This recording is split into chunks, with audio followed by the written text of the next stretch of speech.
सांगलीमध्ये एका महिलेने धर्मांतर करणार नाही आणि सासू सासऱ्यांकडून तिच्यावर जाच होत होता, तिनं आत्महत्या केली. ती सांगली जिल्ह्यातली धनगर समाजाची मुलगी.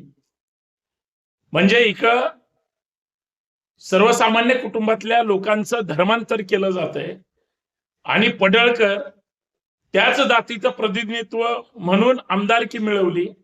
महाराष्ट्रभर तो माणूस सांगत फिरतोय की हिंदू धर्म टिकला पाहिजे. बाबा रे, अगोदर स्वतःच्या जिल्ह्यामध्ये आपल्या समाजामध्ये जरा वाकून बघावं ना.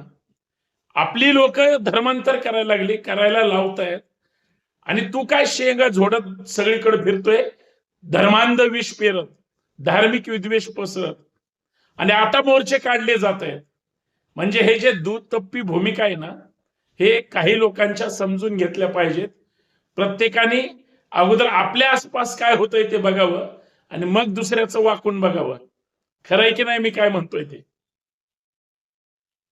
आणि कोणी जर सक्तीनं धर्मांतर करत असेल, त्याच्या वेळीच मुसक्या आवळल्या जाव्यात. त्याला सुट्टी देऊ नका. कारण पैसे देऊन जर धर्मांतर होत असतील, विकत लोक घेतले असतील, तर हे दुर्दैवी आहे.